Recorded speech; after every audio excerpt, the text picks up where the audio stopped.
ke-20 serta pengembangan sistem pemerintahan, struktur birokrasi, dan sistem hukum pada masa kolonial. Nama saya Pak Mulyadi. Saya akan membawakan materi tentang tentunya kekuasaan VOC dan terbentuknya pemerintahan kolonial Hindia Belanda. Menjelang berakhirnya abad ke-18, tepatnya pada tanggal 17 Juni 1789, di Eropa terjadi revolusi Prancis.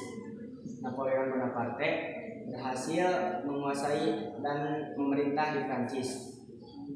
Di bawah kekuasaannya, Prancis menjadi negara besar dan kuat. Napoleon berhasil menguasai seluruh wilayah Eropa, termasuk negeri Belanda, kecuali negara Inggris yang masih mampu melawan kekuatan Prancis.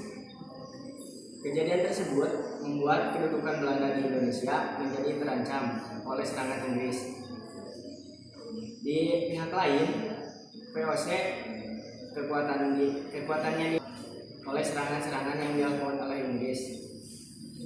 Tepatnya pada tahun 1799, VOC dibubarkan dan pemerintahan kolonial di Indonesia diserahkan kepada pemerintah kerajaan Belanda.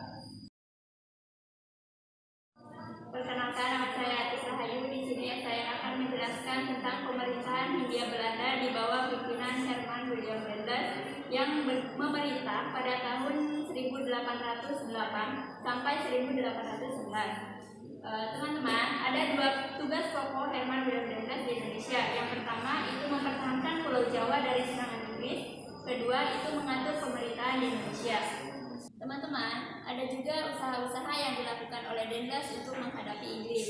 Yang pertama itu di bidang pertahanan. Di bidang pertahanan, Dendels itu mendirikan pabrik senjata di Semarang dan juga Surabaya. Kedua, mengangkat orang pribumi untuk dijadikan sebagai serdadu kolonial ataupun prajurit. Ketiga, membangun jalan raya dari Anyer sampai Panarukan sepanjang 1000 km. Keempat, itu membangun benteng-benteng pertahanan. Dan yang kelima, itu membangun pangkalan angkatan laut di Anyer sampai ujung pulau. Kedua, itu ada di bidang sosial, yaitu ada rakyat dipaksa untuk melakukan atau kerja rodi. Dan yang kedua, penghapusan upacara terhadap para sultan. Ketiga, perbudakan yang terus saja meningkat. Nah, ada juga yang ketiga teman-teman, yaitu di bidang ekonomi. Di bidang ekonomi itu ada pertama, pemungutan pajak berupa hasil bumi atau juga disebut kontingenten. Kedua, itu kewajiban menjual hasil bumi kepada pemerintah Belanda. Ketiga, kewajiban bagi rakyat priangan untuk menanam kopi atau disebut juga dengan priangan stelsel. Keempat, itu mengeluarkan uang kertas. Dan kelima, itu menjual tanah negara kepada pihak swasta asing atau Cina. Yang keempat, itu di bidang pemerintahan. Yang pertama ada Pulau Jawa dibagi menjadi 9 kerasidenan yang dipimpin oleh seorang presiden. Kedua, merombak sistem pemerintahan yang masih bersifat feodal. Ketiga, pusat pemerintahan pindah masuk ke pedalaman. Dan yang kelima, itu membentuk sekretariat negara dan kantor pengadilan. Nah, jadi langkah-langkah yang dilakukan Dendels ini banyak menimbulkan kebencian dari berbagai pihak, sehingga pemerintahan kerajaan Belanda itu memberhentikan Dendels dari jabatannya dan kemudian digantikan oleh Jenses.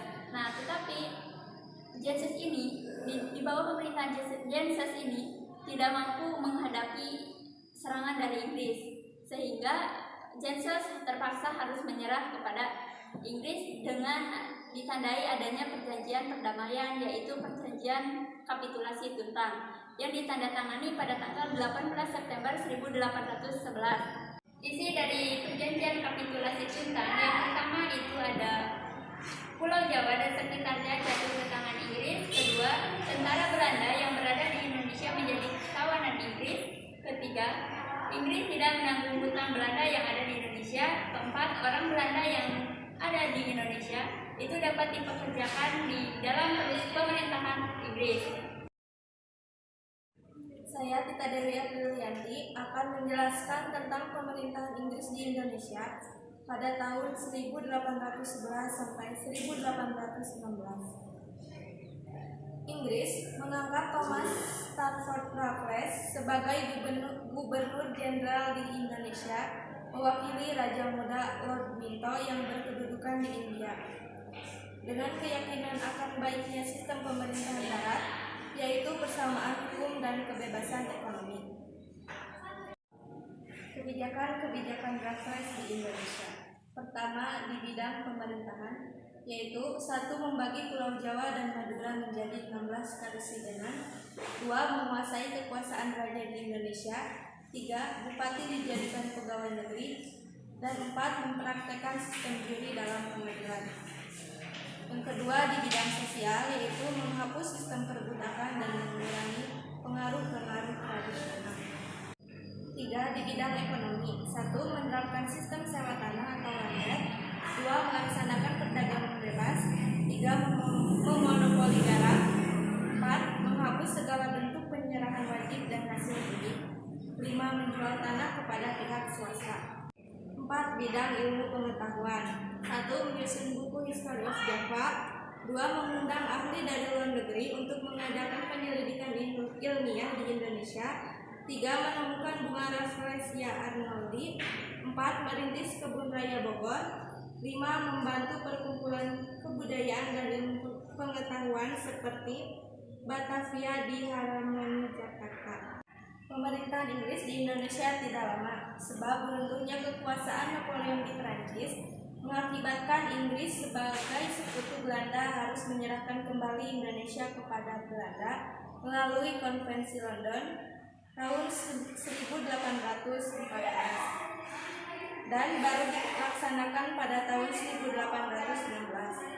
Pihak Inggris diwakili oleh John Vendel, sedangkan Belanda oleh Van der Capellen. Dengan demikian, tahun 1816 Belanda berkuasa kembali di Indonesia dengan Gubernur Van der Capellen. Perkenalkan, nama saya Selamat Tirta. Saya akan menjelaskan tentang perkembangan sistem pemerintahan, struktur birokrasi, dan sistem hukum pada masa kolonial. Sistem pemerintahan. Berdasarkan Undang-Undang Desentralisasi, Indonesia dibagi menjadi beberapa wilayah yang disebut Governmentan. Nah, daerah ini dipimpin oleh seorang gubernur. Daerah Governmentan berawal dari Jawa Barat pada tahun 1926, lalu Jawa Timur pada tahun 1929, dan Jawa Tengah pada 1930. Pembenahan sistem ini terus dilakukan dengan menghapus Dewan Karesidenan. Sistem birokrasi. Pada tahun 1854, undang-undang berhasil disusun oleh pemerintah Belanda. Lalu pada tahun 1868 baru dilakukan pengawasan terhadap Hindia Belanda oleh Parlemen Belanda. Sistem hukum. Di Indonesia itu berlaku dua sistem hukum, yaitu Commuta Directorisme pada tahun 1864, undang-undang yang mengatur tentang penetapan anggaran belanja di Indonesia. Dan yang kedua adalah Agrarisme pada 1870. Nah, undang-undang ini mengatur tentang sewa tanah dan penjaminan kepemilikan tanah di Indonesia. Sekian materi yang dapat kami sampaikan. Kurang lebihnya mohon maaf. Wabillahi taufiq wal hidayah.